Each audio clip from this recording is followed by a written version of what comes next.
If you picked a favorite Soulsborne game on stream, it changes, bro. I don't really necessarily remember which one my favorite is, but I guess it's Bloodborne. So, according to the scores, Sekiro's a 7.9. Don't ask me why, bro. That's the score I gave it at the time. I do not remember why I gave it a 7.9.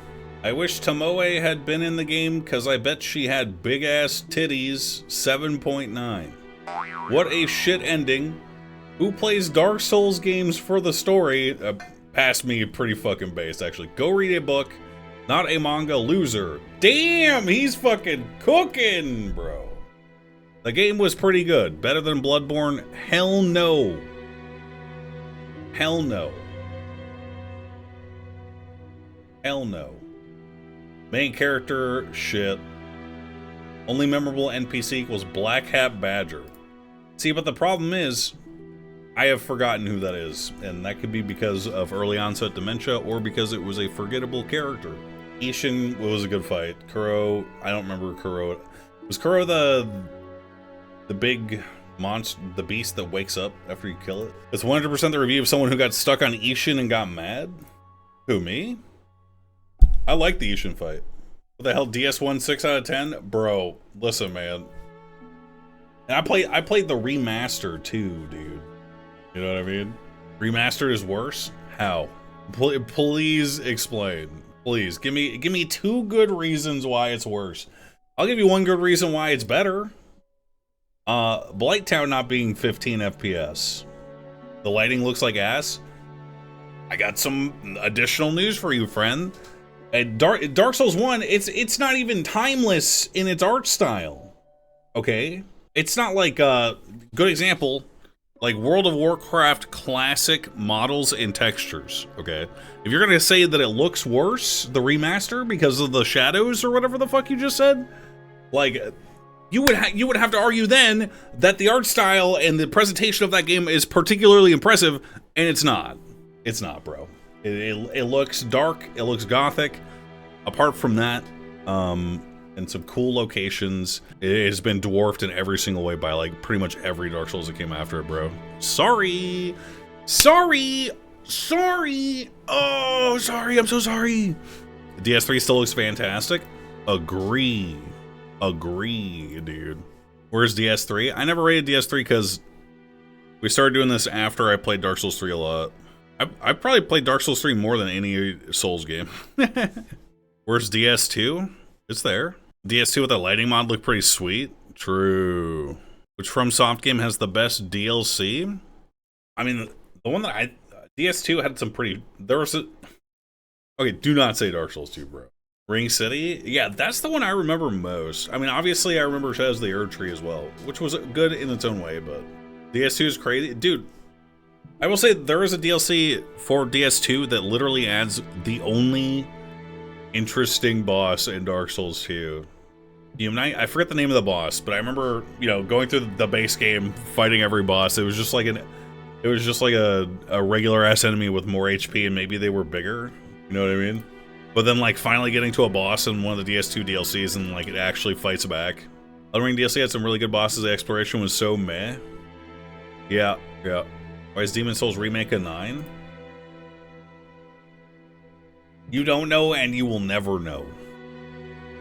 I think, okay, so obviously it was goofy in a lot of respects in terms of like latency and stuff. The reason I rated it so high was the PvP was really fun, and it has one of the best iterations of multiplayer in a Dark Souls game, which is if you invade at a certain spot, you get to be the area's boss, and you can literally gate somebody's progress by killing them. They have to kill you to progress through the game if you invade them, and they're playing online. And I'm gonna tell you right now, when you invade and you happen to invade a world that you are invading as the area boss, your character gets 3 times as much HP. And not only that, but you get a passive like glitter blade effect, where like every like 5 seconds you spawn a magic attack that just fires off automatically the whole fucking time, dude. So if you are playing against someone who is like, Demon Souls was their first Dark Souls game, and I bet there were a lot of people who played Demon Souls as their first Souls game because it was out on the PS4 exclusive, and you know, a lot of console gamers dipped their toes in, bro, and guess what? You are PS5, whatever. Guarantee, I guarantee, I've never, dude, like, the level of griefing you are able to do, or were able to do in this game, I don't know if anyone even plays this game anymore, was like unparalleled, dude, because it's not like they could run from you either, bro. They enter the boss room, they cannot leave, dude. You know what I mean? You could sit there in theory and roll every single attack and not let them fucking kill you, and their only option is to disconnect or kill themselves in game. You know what I mean? My preferred method of griefing was to use an item called the Scraping Spear, which destroys equipment of the person that you were hitting. It's obviously intended for invasions or whatever, but what I did is I specifically spec'd my character so that I did not meet the stat requirements for the weapon. So it meant that every time I hit someone, I was doing like 1 to 3 damage, okay? Which would allow me to use the weapon effect to its maximum and break all of their stuff. And they would have to go and they'd have to repair it.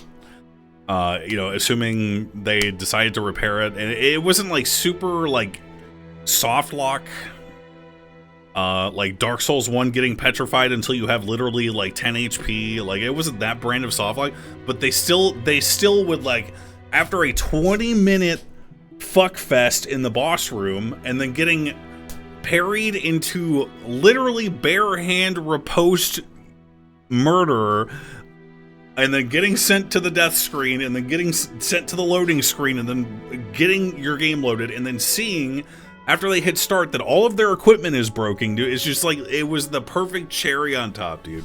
That's why Demon Souls was 9, because it was a unique PvP experience. And you could literally do infinites in Demon Souls as well, by the way. You could do infinites. Depending on, God, I forget if it depended on how much poise they had, but if you did like the kick motion where it's like forward and R1 with your bare hands in Demon Souls, you would do a headbutt, and you could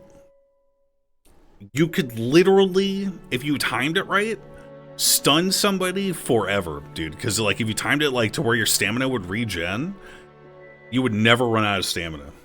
And you could just beat the shit. And the headbutt did no damage. The headbutt did no damage. I have very fond memories of Demon Souls. I never played the original. I'm glad I didn't. I'm glad I did not. Be AFK'd while online, you could get your levels stolen until you're back to level 1. How did you steal people's levels in Demon Souls? It was this, oh my god, you're right. It was like one of the highest level spells, wasn't it? Imagine invading somebody and they're just AFK and you walk up and you soul suck them. Holy fuck, dude. What are your thoughts on DS3? Why is it question marks?